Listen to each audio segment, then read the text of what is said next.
My mother's voice cut through the champagne-soaked laughter like a blade. "Oh, Talia, you're here. I wasn't sure you'd make it. You always seem so busy with your little job." She said, "Little job," the way someone might say, "adorable hobby." The cluster of women around her tittered politely. My sister Iris stood beside her in a crystal-beaded gown that probably cost more than most people's monthly rent, her engagement ring catching the light from the chandeliers above. What my mother didn't know, what none of them knew, was that I owned every one of those chandeliers, every marble tile beneath their Louboutins, every champagne flute in their manicured hands. The Meridian Hotel wasn't just hosting my sister's engagement party, it was mine, completely. And tonight, that was going to matter more than any of them could imagine. "Wouldn't miss it for the world, Mom," I said, my smile not quite reaching my eyes. By the time the night was over, she would finally see me. They all would. My name is Talia Graves, and for most of my life, I was a ghost in my own family. My mother, Patricia Graves, collected achievements the way some people collect art, but they had to be the right kind of achievements: prestigious, visible, impressive at dinner parties. My older sister Iris had always delivered. Beauty queen at 16, sorority president, engagement to a hedge fund manager's son. Every milestone was a fresh opportunity for my mother to bask in reflected glory. I was the other daughter, the one who got decent grades but not valedictorian, pretty enough but not stunning, friendly but not popular. I learned early that nothing I did would earn the same light in my mother's eyes. She had a gift for moving goalposts. When I made Dean's List, she asked, "Why not summa cum laude?" When I got promoted, she asked, "Why not director?" When I finally stopped chasing her approval, she barely noticed. What she definitely didn't notice was that I'd spent the last 8 years quietly building something real. After college, I'd worked 3 jobs, including late-night shifts at a hotel front desk, to save enough for a tiny studio apartment.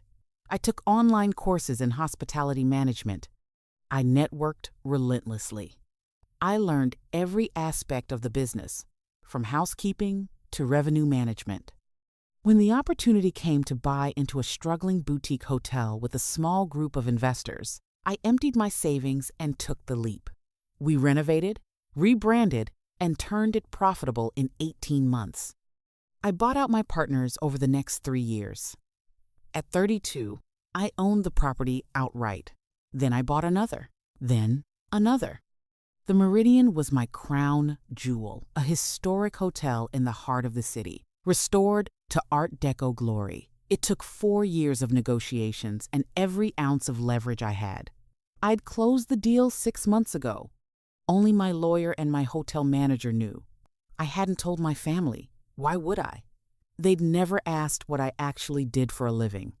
But tonight, I'd accepted Iris's invitation to her engagement party because somewhere deep down, some stubborn part of me still hoped. Hoped my mother might ask about my life. Hoped Iris might remember we used to be close before she became an extension of our mother's ambitions. I wish I could say I was surprised by how quickly that hope died. The Meridian's grand ballroom looked spectacular. I'd approved every detail of the setup myself earlier that week, though the event coordinator had no idea she was briefing the owner. Soft gold lighting, white orchids, a string quartet in the corner. Iris had expensive taste, and our mother had clearly spared no expense. I wondered who was paying for it. My mother's finances had always been opaque, managed by her longtime accountant, Martin Fletcher. After my father died 12 years ago, she'd inherited everything, including the substantial trust funds he'd established for Iris and me. "Talia!" Iris swept toward me, all champagne bubbles and sparkle. For a moment, she looked like the sister I remembered. "You look nice." The pause before nice told me everything. My cocktail dress was elegant but simple. I'd learned to dress well, just not to outshine old habits. "You look beautiful," I said honestly. She did. "Thank you. Come meet Dylan's family. They're wonderful. She linked her arm through mine, and for a heartbeat, I let myself feel hopeful again. Dylan Ashford was handsome in that generic wealthy family way, with 2 white teeth and a firm handshake. His parents were cordial. The conversation was pleasant and utterly surface level. Within 10 minutes, my mother had appeared and smoothly redirected everyone's attention back to Iris. "She's always been such a remarkable girl," my mother said, her hand on Iris's shoulder. "I knew from the time she was little that she was destined for extraordinary things." The words landed like they always did, with an unspoken comparison. I excused myself to get a drink. That's when I saw Nadia, my hotel manager, slip into the ballroom through the service entrance. Her eyes found mine across the room, and her expression made my stomach drop. We'd agreed she'd only interrupt if it was urgent. I met her near the alcove by the restrooms. "I'm sorry," Nadia said quietly, "but you need to know. Your mother's assistant just tried to negotiate down the final bill, said there were unexpected expenses with the party, and asked if we could reduce our fee by 40%. I blinked. We gave them our standard contract. Everything was itemized. "I know. I told her we couldn't adjust it this late." She got aggressive, started implying we'd overcharged, that she'd leave bad reviews. Nadia's dark eyes were worried. "Talia, she also asked if we could push the payment deadline by 60 days. She said your mother was between accounts after some investments." A cold feeling settled in my chest. My mother had never been between accounts in her life. She'd inherited a fortune. "What did you tell her?" "That I'd have to speak to ownership." Nadia's lips twitched slightly. "Since she doesn't know that's you, it buys us time. But Talia, if she's having money problems." "Thanks, Nadia. I'll handle it." I pressed her hand briefly. "Let's stick to the contract terms. Standard payment schedule." She nodded and disappeared back through the service entrance. I returned to the party with new eyes, watching my mother work the room. Her dress was Dior. Her jewelry was real. Everything about her screamed old money and stability. So why was her assistant scrambling to reduce a hotel bill? Dinner was announced. I found my name card at a table near the back, of course, while my mother and Iris held court at the head table with Dylan's family. I didn't mind. The people at my table were nice enough. Some of Dylan's college friends and their partners. The meal was excellent. I'd personally approved the menu selection with our executive chef. The braised short ribs practically melted off the fork. Halfway through the main course, my mother stood and tapped her champagne flute. The room quieted. "I want to thank you all for being here tonight," she began, her voice warm and practiced. "Celebrating Iris and Dylan is such a joy. But before we hear from the happy couple, I have a special presentation to make." My sister looked surprised. Dylan smiled indulgently. My mother continued, "As many of you know, my late mother, Iris's grandmother, had exquisite taste in jewelry. Her collection included several extraordinary pieces. When she passed, she left specific instructions about which pieces should go to her granddaughters." My heart started to pound. I knew exactly where this was going. Tonight feels like the perfect moment to pass on the most treasured piece of all. My mother produced a velvet box from beside her seat. Grandma Evelyn always said this necklace should go to the granddaughter, who embodied grace, beauty, and promise. She opened the box. Even from my distant table, I could see the sapphires gleam. 3 deep blue stones set in platinum with small diamonds surrounding them. My grandmother's signature piece. She'd worn it in every formal photograph. I'd loved that necklace as a child, and Grandma Evelyn had promised it to me. I remembered that conversation vividly. I was 14, sitting in her bedroom while she showed me her jewelry box. "This one is yours, Talia," she'd said, fastening the necklace around my young neck. "You have my eyes the same blue. When you're old enough, it's yours." My mother draped it around Iris's neck. The room applauded. Iris looked genuinely moved, her eyes shining. "Mom, I don't know what to say." "Thank you," She had no idea. She didn't know about Grandma's promise. She didn't know I'd been expecting that necklace for 20 years. But my mother knew. Our eyes met across the ballroom, and in that instant, I saw the calculation in her expression. She'd made a choice. Iris was the daughter worth investing in. I was just the spare. I should have been devastated. Instead, I felt something colder settling in. Clarity. I excused myself and went to the women's lounge. I needed a moment to breathe, to think. The lounge was empty and blissfully quiet. I sat on the velvet settee and pulled out my phone, intending to message Nadia. That's when I heard voices in the corridor just outside. The lounge door was heavy, but there was a gap at the bottom. Sound traveled. Need to make this work. My mother's voice, low and tense. The Ashfords are already concerned about... Patricia, I've done everything I can. A male voice. Martin Fletcher, her accountant. I'd met him a handful of times over the years, but the account is nearly empty. If the auditors look closely, they won't. Not if we keep things quiet until after the wedding. Once Iris is married into that family, we'll have options. My blood turned to ice. What about Talia's trust? Martin asked. What about it? She hasn't touched it. She doesn't even know how much is there. Or, rather, how much was there. A pause. Patricia, if she requests documentation, she won't. She's never been interested in money. She thinks she's too noble to care about inheritance. My mother's laugh was bitter. Let her keep living in her little apartment with her little job. By the time she figures out anything is wrong, it'll all be properly buried. Their footsteps faded. I sat frozen, my mind racing. My trust fund. I had never checked it. My father had set it up, but the terms specified I couldn't access it until I was 35. I was 38 now. I could have drawn on it for 3 years, but I'd been so focused on building my businesses independently that I'd never even contacted the bank. How much was there? Or the way my mother said it, how much was there? If you're still watching, thank you. There's a lot more coming, and trust me when I say things are about to get much worse before they get better. I found Nadia in her office off the main lobby. I need you to do something for me, I said without preamble, quietly. She set down her tablet. Name it. My mother's accountant is a man named Martin Fletcher. He has an office downtown.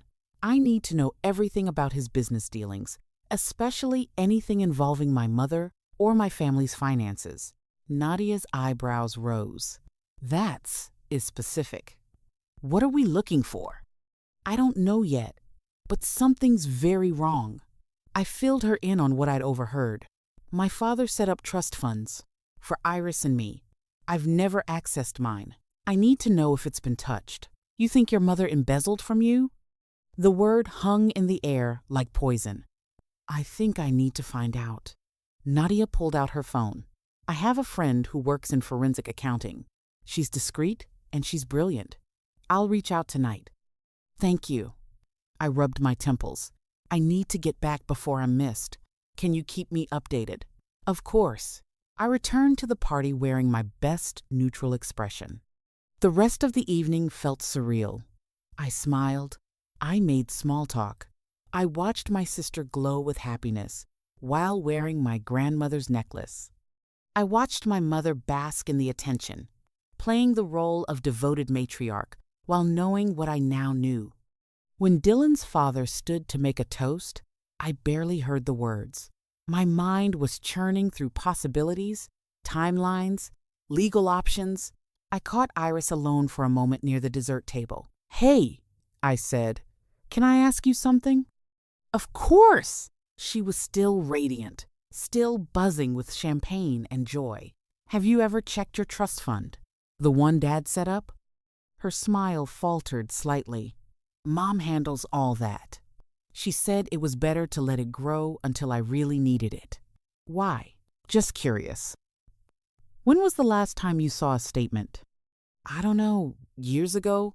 Mom has her accountant manage it. Iris tilted her head. Talia, is everything okay? You've seemed off tonight. I'm fine, just thinking about Dad. It wasn't entirely a lie. She softened. I miss him too. She squeezed my hand. I'm glad you came tonight. I know things have been distant between us, but you're still my sister. The worst part was, I believed her. Iris wasn't cruel. She just lived in a bubble that our mother had carefully constructed, where she was the center and I was the afterthought. I'm glad too, I said, but I wasn't. Not anymore. The party wound down around 11. I watched guests filter out, watched my mother air kiss everyone goodbye, watched Iris and Dylan leave in a car full of gift bags and well wishes. I stayed until the venue was empty except for the cleanup crew and Nadia. Your friend works fast, I said when Nadia appeared with her tablet. Tell me you found something. More than something, she gestured to her office. You're going to want to sit down. We reviewed everything on her screen: bank statements, transaction records, forged signatures, mine and Iris's both. My trust fund had held $1.2 million when I'd turned 35. It should have been untouchable without my explicit authorization. The current balance was $17,000. Over 3 years, in careful increments designed not to trigger automatic alerts, my mother's accountant had systematically drained my inheritance. The money had moved through shell accounts before landing in my mother's personal holdings. Some of it had been invested and lost. Most of it had funded her lifestyle. And Iris's trust? Also nearly empty. There's more, Nadia said quietly. The forensic trail shows your grandmother's estate as well. There was a separate account established for personal items and heirlooms to be distributed per her will. The sapphire necklace was explicitly designated for you in the will. Your mother was the executor. She just gave it to Iris instead. I stared at the documents until the numbers blurred. What do you want to do? Nadia asked. What I wanted was to scream, to cry, to burn everything down. What I did was take a breath and think strategically. I need a lawyer, a good one, someone who handles estate fraud and embezzlement. I know someone. I'll set up a meeting for Monday morning. Thank you. I looked at her. Nadia, this stays between us for now. No one else can know. Understood. I went home to my apartment, the one my mother thought was all I could afford, and didn't sleep at all. Monday morning, I met with Rebecca Chen, an attorney who specialized in financial fraud and estate law. Her office was modern and intimidating, full of leather and law books. I laid out everything: the overheard conversation, the forensic accounting report, the trust fund theft, the misappropriated heirloom. Rebecca listened without interrupting, making notes on a legal pad. When I finished, she sat back. This is prosecutable. Clear-cut fraud, forgery, breach of fiduciary duty. Your mother was the trustee. She had legal obligations she blatantly violated. What are my options? Criminal charges, civil suit for recovery of assets plus damages, or both? With this level of evidence, you'd likely win. But, she paused, you need to think carefully about what you want here. Your family will implode. Your sister's trust was also raided, which means she's a victim too, but she'll be caught in the blast radius. This will be public and ugly. And if I do nothing, they get away with it. You lose everything your father meant you to have. Your mother continues to control the narrative. Rebecca's expression was neutral, but I saw the flicker of something in her eyes. She'd seen this before. Whatever you decide, decide soon. There are statute of limitations issues. If you wait, I thought about my sister's face at the engagement party, her genuine happiness, her trust in our mother. I thought about the necklace around her neck. I thought about my father, who'd worked so hard to ensure his daughters would be taken care of. I want to confront them first, I said, privately. Give them a chance to make this right. Rebecca nodded slowly. That's your choice. But document everything. Record the conversation if your state allows single-party consent. And don't go alone. I won't. I arranged to meet my mother for lunch that Wednesday. A quiet restaurant, neutral territory. I brought Nadia as my friend, with her phone recording in her purse. My mother arrived 15 minutes late, breezing in with apologies and air kisses. She looked perfect as always. Tailored suit, subtle jewelry, hair freshly colored. "Darling, what a lovely surprise," she said, settling into her chair. "You so rarely reach out." The audacity was breathtaking. I waited until we'd ordered before I said, "I need to talk to you about my trust fund." The shift in her expression was minute but unmistakable. "Your trust fund? Why on earth?" "I requested the account statements last week. Imagine my surprise at the balance." She recovered quickly, her smile never wavering. "Well, markets fluctuate. I'm sure Martin can explain." "The money didn't fluctuate, Mom. It was stolen, systematically, over 3 years. I kept my voice level. I have forensic accounting records, forged signatures, a complete trail showing where the money went." Her face went still. "That's a serious accusation. It's a fact. You and Martin Fletcher embezzled over $1 million from me and from Iris. Dad's trust funds are gone." For a long moment, she just stared at me. Then something shifted in her expression, something cold and familiar. The look she'd given me my whole life when I'd failed to meet her standards. "So you finally decided to pay attention to money. How uncharacteristic. You stole from your own daughters." "I managed family assets. There's a difference." She leaned forward. "Do you have any idea how expensive it's been maintaining the lifestyle your father left us? The house, the memberships, the expectations. I did what was necessary. You committed fraud. I ensured your sister could make an advantageous marriage. Do you think the Ashfords would have looked twice at her if we'd appeared financially unstable?" My mother's voice dropped. "You've never understood how the world works, Talia. You're too busy playing at being independent, scraping by with your little hotel job." She didn't know. She still didn't know. "And the necklace?" I asked quietly. "Grandma left that to me, in writing. Your grandmother was sentimental. I made a better choice. You had no right." My mother's laugh was sharp. "Right? Darling, I have every right. I'm your mother. I've always known what's best for both of you. You've always been the difficult one, the stubborn one. You refuse help. You push everyone away. You insist on struggling when you could just accept that some people are meant for smaller lives." Nadia's hand found mine under the table, squeezing hard. "So that's it?" I said. "You steal from me, lie to me, and tell me it's for my own good?" "I'm telling you to be realistic. This crusade you're on, whatever you think you've discovered, will only hurt you. Hurt the family.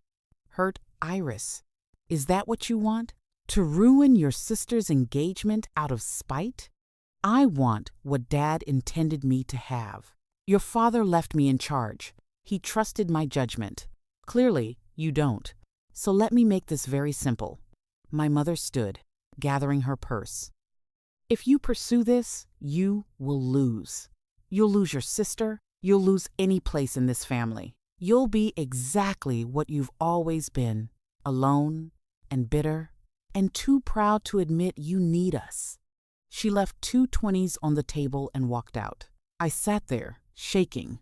"Talia," Nadia said softly, "we got all of that." "Good," I managed, because that was the last chance she'll ever get. I met with Rebecca again that evening. We reviewed the recording, the financial documents, everything. "This is ironclad," Rebecca said. "The question is how you want to proceed, quietly through the courts or—" I want her to understand what she's done. I want her to feel it. I looked at my lawyer. Iris's wedding is in 6 weeks. Big venue, 200 guests. My mother is hosting. Rebecca's eyes widened. "You want to expose her publicly." I want her to stand in front of everyone she's tried to impress and see exactly who she is. That's nuclear. She deserves nuclear. Rebecca was quiet for a moment. Then, if we're doing this, we do it right. I'll prepare a full dossier, financial records, forged documents, expert testimony. We'll need law enforcement looped in beforehand. This isn't just a dramatic reveal, it's evidence preservation for prosecution. Do it. Over the next month, we built the case. Rebecca coordinated with the district attorney's office. Nadia helped gather additional hotel records showing my mother's attempts to dodge payments. We identified every account, every transfer, every forged signature. And I confirmed something else. The wedding venue Iris had chosen, it wasn't the Meridian. It was the Ashford estate, owned by Dylan's family. But the rehearsal dinner was at my hotel. Perfect. The night before the rehearsal dinner, I couldn't sleep. I kept thinking about Iris. She didn't deserve what was coming, but she deserved the truth. I called her. Talia, I was just thinking about you. Are you coming tomorrow night? I'll be there. Iris, can I ask you something? Always. Are you happy? Really happy? She laughed. Of course. Dylan is wonderful. The wedding planning has been crazy. But yes, I'm happy. Why? I just wanted to hear you say it. My throat tightened. I love you. You know that, right? I love you too. Talia, are you okay? I will be. See you tomorrow. I hung up before she could ask more questions. The rehearsal dinner was flawless. Nadia had outdone herself with the setup. Elegant without being stuffy. Warm lighting, perfect acoustics. 60 guests filled our private dining room. Iris looked radiant. Dylan looked proud. My mother held court like a queen.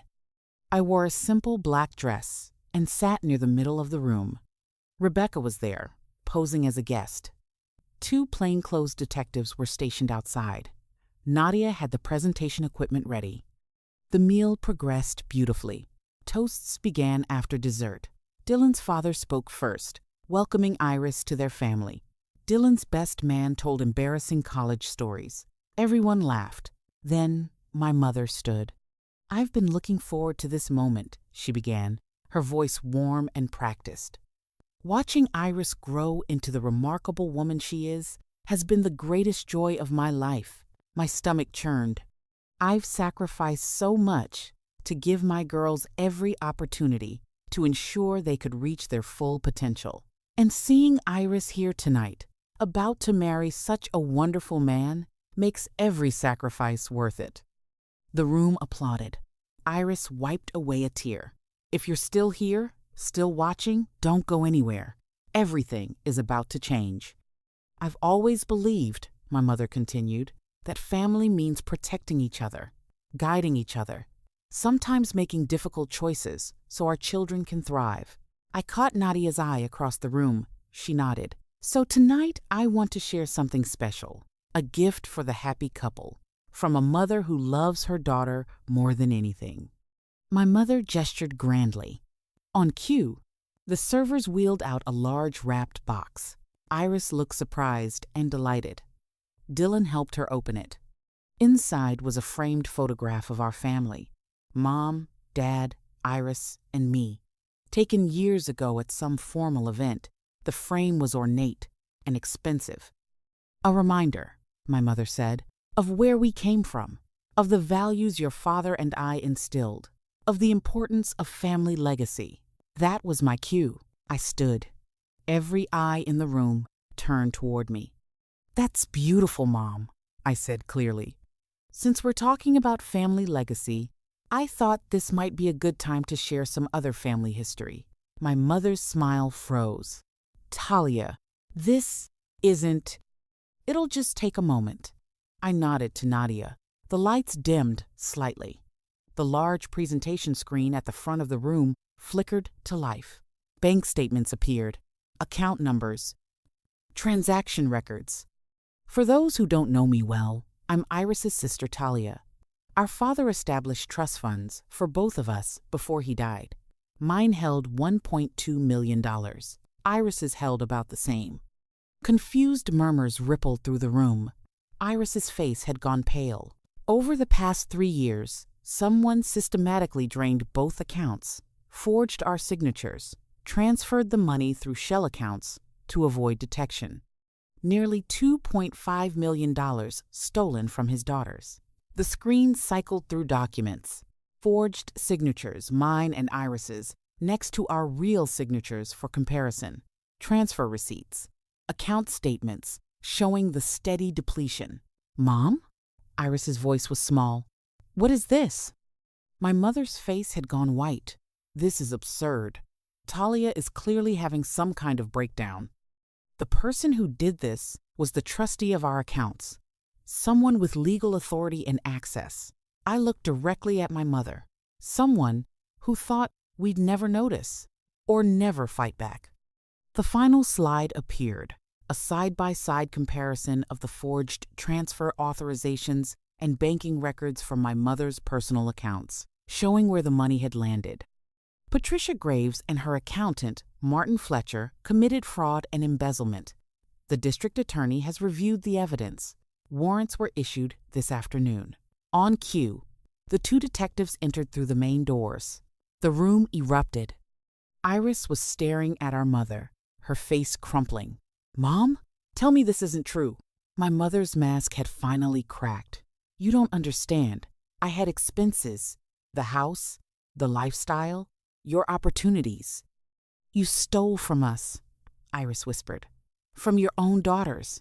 Dylan's father had gone very still, his expression unreadable. Other guests were pulling out phones, whispering frantically. The lead detective approached our table. Patricia Graves, I need you to come with us. This is ridiculous. My mother's voice had turned shrill. I will not be treated like a criminal in front of... Ma'am, you can cooperate or we can place you under arrest right here. Your choice. For the first time in my life, I saw my mother completely powerless. Her carefully constructed image crumbled in real time. She looked at me, then really looked at me, and I saw something I'd never seen before. Fear. Before you go, I said quietly, there's one more thing you should know. The Meridian Hotel, where Iris's engagement party was held, I own it. I've owned it for 6 months. I own 3 hotels, actually. That little job you've mocked for years, I'm not an employee. I'm the owner. My mother's face went slack with shock. I built everything myself while you were stealing what Dad left me, and I'm the one who chose to expose you tonight instead of letting you ruin Iris's wedding day. So when you're sitting in your cell, thinking about how this could have been handled privately, remember, I gave you that chance. You told me I was meant for a smaller life. I stepped closer, my voice dropping so only she could hear. You were wrong. The detectives let her out. The room remained silent, except for Iris's quiet crying. Dylan's parents quietly asked everyone to leave. The rehearsal dinner was over. I stayed, though. So did Iris. She sat at the now empty head table, Dylan's arm around her, mascara tracking down her face. I didn't know, she said when I approached. Talia, I swear I didn't know. I know. The necklace. Grandma's necklace. It was supposed to be yours, wasn't it? I nodded. She unclasped it with shaking hands and held it out to me. I'm so sorry. For everything. For how she treated you. For not seeing it. For not being a better sister. I took the necklace, the sapphires heavy and cool in my palm. You were in her spell. We both were. In different ways. What happens now? Criminal trial. Civil suit to recover assets. She'll probably serve time. I paused. Your trust fund was empty too, Iris. Dad left you $1.2 million. It's gone. Dylan's face went hard. She stole from both of you. Iris looked up at me. You could have told me privately. You didn't have to do it like this. I gave her a chance to make it right. She told me I'd lose everything if I fought back, that I was too small to matter. I met my sister's eyes. I needed her to know she was wrong. I needed everyone to know. And now my wedding. We'll go on, I said firmly. The Ashford estate is still booked. Your dress is still perfect. Dylan still loves you. She doesn't get to take that from you too. Iris started crying again, but this time she stood and hugged me, really hugged me, the way she used to when we were kids. I'm so sorry, she whispered, for everything. I know, it's going to be okay. I didn't know if that was true, but it felt like the right thing to say. The fallout was immediate and brutal. The story hit the news by morning. Local socialite arrested for embezzlement. The society pages that had fawned over my mother for years now dissected her crimes with gleeful schadenfreude. Martin Fletcher, her accountant, was arrested 2 days later. He turned on my mother immediately, providing testimony in exchange for a reduced sentence. Their whole scheme unraveled. Not just our trust funds, but mismanagement of Grandma's estate, fraudulent tax filings, forged documents. My mother's assets were frozen pending trial. The house was seized, her accounts locked down. Rebecca filed civil suits on behalf of both Iris and me. The recovery process would take time, but the case was solid. And Iris's wedding? It happened. I helped pay for it. Not from my stolen trust fund that was still tied up in legal proceedings, but from my businesses. The businesses I'd built from nothing. Iris asked me to walk her down the aisle. Since Dad was gone and Mom was unavailable, I wore Grandma's sapphire necklace, and when the light caught it during the ceremony, I felt something close to peace. 3 months after the wedding, my mother was convicted on multiple counts of fraud, forgery, and embezzlement. She got 6 years. I didn't attend the sentencing. I'd seen enough. But I did go to see her once, a few weeks after she entered the minimum security facility. She looked smaller somehow, dressed in standard issue clothing instead of designer labels. Her hair had gone gray at the roots. She looked old. I didn't think you'd come, she said when we sat down in the visitor's room. Neither did I. We sat in silence for a while. I'm not going to apologize, she finally said. I did what I thought was right. I know, that's the saddest part. You humiliated me, destroyed everything I built. No, Mom, I exposed what you destroyed. There's a difference. I leaned forward. For my whole life, I tried to earn your approval. Nothing was ever enough. I was never enough. And finally, I realized that was never about me. It was about you, your need for control, your need to be the center of everything. I'm not here for an apology or closure. I'm here to tell you that I'm done. When you get out, if you want a relationship with me or Iris, you'll have to earn it. You'll have to actually see us as people, not accessories for your image. My mother's jaw tightened. You've always been so self-righteous. Maybe. But I'm also free. I stood. Goodbye, Mom. I walked out and didn't look back. Iris and I started therapy, together and separately. It was hard work, excavating all the damage our mother had done, learning to trust each other again. She was trying, really trying. She'd started asking about my life, my hotels, my actual opinions. It was awkward and tentative, but it was real. We recovered most of the stolen money through the civil suit and asset seizure. Iris put hers in a legitimate trust and kept working at the nonprofit she'd joined after the wedding. She didn't need the money for status anymore. She needed it for security. I expanded my hotel portfolio, bought a 4th property, hired staff who'd been overlooked and underestimated, the way I had been. 6 months after everything exploded, I hosted a women's hospitality networking event at the Meridian. Young professionals, recent graduates, career changers, people trying to break into the industry.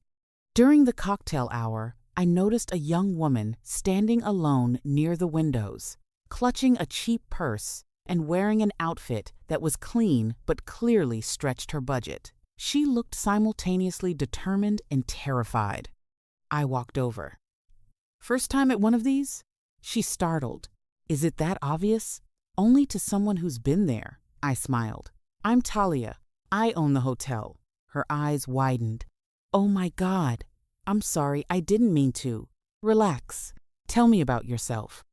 Her name was Maya, 23, working the front desk at a budget hotel while taking online business courses. She had a plan. Save enough for an associate degree. Work her way up to management. Maybe own something someday. It was so familiar, it hurt. That's a solid plan, I said.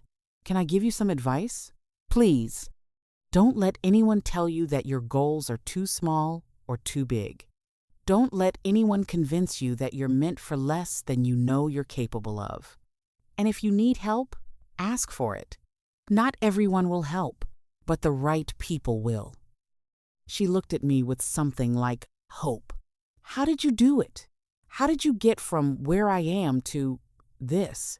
One very unglamorous day at a time, and refusing to believe people who said I couldn't. We talked for another 20 minutes. I gave her my card, told her to email me if she ever needed advice or connections. When I walked away, I felt something shift in my chest. A lightness I hadn't felt in years. Late that night, after the event ended, I stood in the empty ballroom, the same space where Iris's engagement party had happened, the same space where everything had started to unravel and rebuild. Nadia found me there. Reminiscing? Something like that. You did a good thing tonight. Maya left here floating. She reminded me of me before I learned to fight back. You've come a long way. I looked at my hotel manager, my friend. We both have. So what's next for Talia Graves? Hotel magnate and family whistleblower? I smiled. Keep building. Keep growing. Maybe buy that property we looked at in the historic district. And your family? Iris and I are working on it, Mom. Maybe someday. Or maybe not. I'm okay either way now. That's growth. Yeah, I ran my hand along the back of a chair. You know what the best part is? They spent so long trying to make me feel small. They thought I'd never amount to anything without them. And all that time, while they were looking down at me, I was building something real. Poetic justice. Something like that? I turned to Nadia. Come on, let's get out of here. I'm buying you a drink. We walked out of the ballroom together, turning off the lights behind us. The truth is, my mother was right about one thing. I was always different from Iris. I was never going to be the daughter who sought approval through achievement. I was never going to perform for an audience. But where she was wrong, catastrophically wrong, was thinking that made me less. I built my empire quietly. While she was stealing from me, I was creating value. While she was performing wealth, I was generating it. While she was focused on appearing powerful, I was becoming powerful. And when the moment came, when she tried to crush me one last time, I was ready. Not because I'm special, not because I'm extraordinary, but because I'd spent years being underestimated, and I'd learned to use that. While they're looking down at you, dismissing you, writing you off, you rise, you build. You become exactly what they said you couldn't be. And when they finally notice what you've built, when they finally see you clearly for the first time, it's already too late. They're standing in your house, playing by your rules, and you hold every card. That's not revenge. That's justice. And it tastes like freedom.